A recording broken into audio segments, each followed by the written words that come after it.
Hey guys, I'm Michael from Opeth and you're watching Brutalitopia.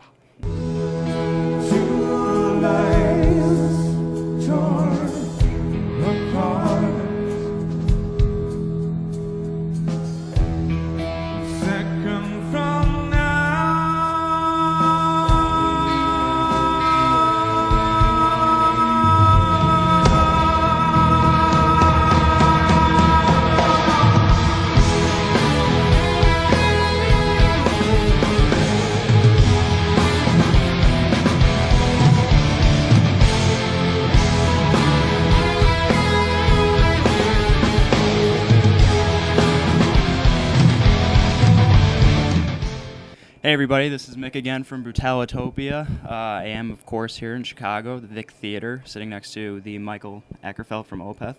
Michael, how's everything going? How's the tour been so far? How's life? It's been good. It took me personally took like a week or two to get into the tour because we've been off the road for such a long time, and I just didn't want to leave home basically. Right. But we had rehearsed and it sounded good, and I was a little bit excited about playing these songs live.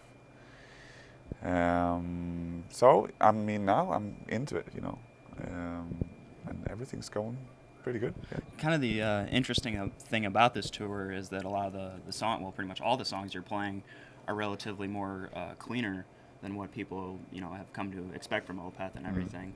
How do the crowds seem to have been receiving the music so far in terms of like all clean stuff? Well, they've been great. I mean, very patient with us and very, like I thought of many of our fans, so to speak, that they were more open-minded than, your generic metal head, if you know what I mean. But there's been like on some of the shows, like play something heavy, play some metal. Right. Some guys get like, you've seen like a number of guys getting really upset. Like, what the fuck? Right. But I can understand that, but it's not going to change. We're not going to go, fuck, they don't like it. Oh, let's play a heavy number. We're pretty focused, and we have this new album. We want to promote it, so we're choosing songs that fits together with this new record. It's been really good actually. Kind of going on that in terms of the new record heritage, obviously completely clean and everything. What do you think what has been your perception of how it's been received by people so far? Has it been really mixed? Because it kind of seems like Opeth has like fans that are either there for the death metal or for the progressive elements, Right. or for all of them. Mm-hmm. So what do you think overall Well, it's been like? it's been mixed, I think, but all of our records had mixed opinions, And I stopped, like before I was seeking approval, like on, like Blabbermouth and stuff like that.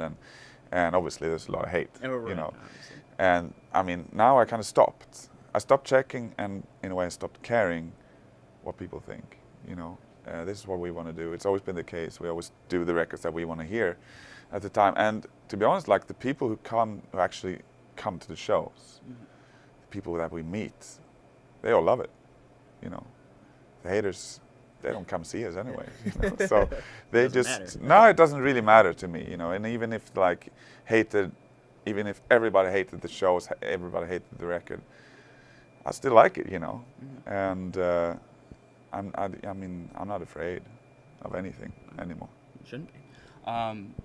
From the get-go, when you were first kind of in the writing processes of the new record, did you know right from the get-go that it was going to be like different as it is, like in terms of like the completely clean aspects of it and everything? Yeah, I kind of knew that because I felt a bit done with what we've done on the last two records. I started writing a couple of songs that were a bit more metal-y sounding, but the idea I had, which is still in my head, like I wanted it to be, because we're three singers in the band, to have like almost like the Birds on doing metal, like 3-part harmony vocals almost all the time. But I never ended up singing on those because I just felt like I don't like this type of sound. I don't like the clean, polished sound. None of the records I ever listened to in my private time are modern sounding records. I always listen to old stuff, and that's my favorite era of music. That's my favorite type of sound. And I just I was writing these metal-y type of sounding songs, and just like, I don't like this, I don't feel anything, So I scrapped them and started from scratch with a song called "Lines in My Hand" was the first song, and that was like 180 degrees from what I'd just been doing with these other songs, and it was very liberating for me, and it was easy to write the rest of the record. But it was clear pretty early on it wasn't going to be a death metal type of record. And now we ended up doing this, you know, and I like that. I don't want to feel like we're supposed to do a certain way just because we belong to a specific genre, because I mean, all of us listen to so many different kinds of music, and me personally, I've almost feel like I want to rebel against the streamlined type of metal scene as it is today. Everybody sounds the same. It's hard to tell bands apart, for me anyways. And the metal music that I grew up with, the 70s and the 80s, there was never like, you never felt like, who is this again? Oh, they sound a bit like Judas Priest, they sound a little bit like Scorpions, and you know, because they didn't. Everybody had their own identity, much clearer in those days. And I'm a nostalgic guy, maybe, you know, maybe it's just how I am, but now I just like, there's little to no experimentation, and I just lost interest in the contemporary metal scene. Would you say that moving forward, that this is kind of more of the definitive Opeth sound from here on out? No, I can't say that. You know, I can't say that because I always felt, as I said, like when I'm writing for a new record, that's what I want to hear, and it's been the case for all of these past albums, you know.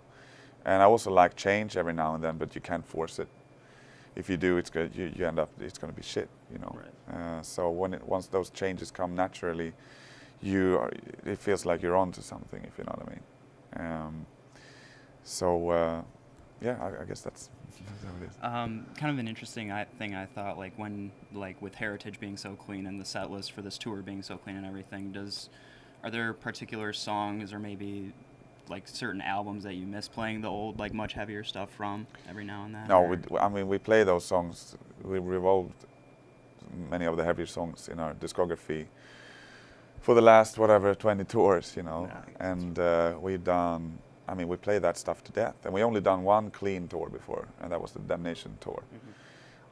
So I don't miss it, you know. Like, I know that we can, like, if somebody yells out like, play something heavy, we could, and they know that we could. Right. But I don't miss it. I love playing these songs right now. My head's right into this shit, you know. And we did play during the summer with this same lineup with Joachim, our new keyboard player. The summer festivals, we played some of the heavier stuff. And no, I don't miss it, you know. But I'm not saying we're not going to come back to that stuff later. I don't know what's going to happen. Okay. Don't know if there's going to be any more Bloodbath in the future for you? Well, I'm not sure if I'm not sure if I'm a member of Bloodbath, but it's like I come and go a little bit. You know, I feel a bit like David Lee Roth in that band, just kind of, you know. And the other guys are the band, and I'm more like a hired gun, it feels like, in a way, even if I don't get paid. But I love that stuff, you know, and it's a bit of a tribute to the death metal bands that we like, but it's not really pushing me forward musically, you know. It's more aggressive for me. Right. But I can enjoy that, of course, you know, because Bloodbath for me is fun. It's not supposed to be, you know, torture. Not a groundbreaking type of, you know, it's just good, clean death metal. Right. Kind of going on that, since we've been talking about a lot of death metal and a lot of clean stuff, what for you personally were influences perhaps that really made you think, like, I want it to be metal, but I also want it to be progressive in a way? Like, what were the major influences for you, do you think? Well, I think in the beginning it was the metal bands that I was listening to. Iron Maiden, you know, they were, all of their favorite style of music when they started playing was prog rock, you know, like Thundergraph Generator and King Crimson and that kind of stuff. And I never realized that, because like songs like Rime of the Ancient Mariner, I was like, that's a cool, really long song, lots of movement, lots of shit happening. I love it, you know. Right. But I'm also a big AC/DC fan, if you know what I mean. But sure. I just listened to so many different kinds of music. My own music kind of ended up this way because of this wide range of influences that I have. And I never felt like I want to sound like Entombed or Dismember or Morbid Angel. I want to, you know, we were looking for a couple of years trying to establish a sound of our own for a while. And it wasn't like we were forcing it. It was just like I wasn't really interested in doing what the other bands are doing. Because I was a fan of the Scorpions, fan of David Bowie and shit like that. So that's how it ended up. Like even on the first record, like when that was recorded, I was more or less at the time moving out from the metal scene at the time. Sure. But we were also establishing a career, and we belonged in that like type of death metal, black metal type of genre. And there were some bands that I kind of liked as well, of course. But for my own inspiration, I was only listening to old shit, even when I was 19. Kind of a curiosity I've had about kind of what's become known as your live on-stage persona. You're kind of known as being kind of like a jokester almost to many people. Is that something that just kind of happens naturally for you, or is that just like, yeah? How do you explain that? Yeah, it does. I was very shy before. I'm still kind of shy, I guess. But and before when we did the first couple of shows or whatever, I was really like, oh, the next song is called So Sorry for Being Here, kind of. And it was actually Devin Townsend. He is fucking funny, and he's a great guy, great friend of mine. And we did a tour with him, and he just went up there and said things. And I'm like, that's what he just said to me backstage. Like, he's basically talking shit. It's like a whole other person kind of on stage. No, it's the same. He's not the whole, it's the same. He just goes up there and talks shit. Like he can talk to me like farts and shit. And I'm like, I mean, that's it just felt naturally once I said something that didn't have anything to do with anything. It didn't have anything to do with the next song or the band or whatever. I just found something funny or whatever that I thought was whatever. And, I liked the reaction that we got. And all of a sudden I had some type of style on stage. I wasn't necessarily looking. I just one day started talking shit. And I don't think I'm funny, really. It's just that it's unexpected for the crowd to have this type of metal guy saying something as opposed to like, fuck yeah, you just show the fucking horse and mosh pit, Well, we know we're on the final days of the tour here for North America. Do you guys perhaps afterwards immediately have lined up something like in Europe or something? Or what's the future plans for Opeth past this North American tour? Yeah, we have a tour starting 4 days after we come home, or 5 days after we come home from this tour. It's a European tour, basically, with Pain of Salvation.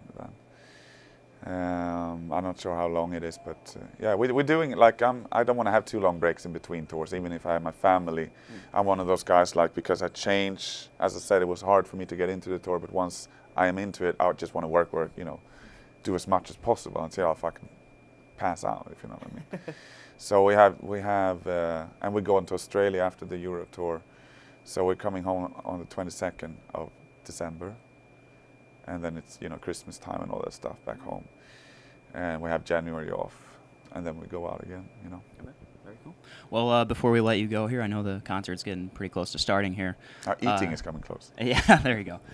Just to part on a much lighter note here, since it is the beginning of Halloween weekend here, I figured I'd ask that if someone came to you and said, hey, Michael, we have a Halloween party at our house tonight, but you have to pick a costume.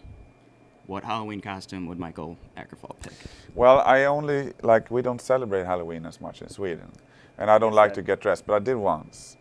I dressed up as a priest. A priest? Yeah, because it was simple. Black clothes and just a piece of paper. Just easy. And my wife was a nun. Satanic, of course. Oh, Satanic of course, priest, of course, satanic of nun. course. And my friend, one of my best friends went as King Diamond. There you go. Well, that's what Mikael Akerfeldt has to say about Halloween. Well, everybody, this is, of course, another exclusive Brutalitopia interview here. We are here with Mikael Akerfeldt from Opeth. Check out the new album, Heritage, out now, and catch him on the last few days of the tour if you can. Michael, thanks a bunch, man. Thank you. Cheers. Pleasure. Thank you.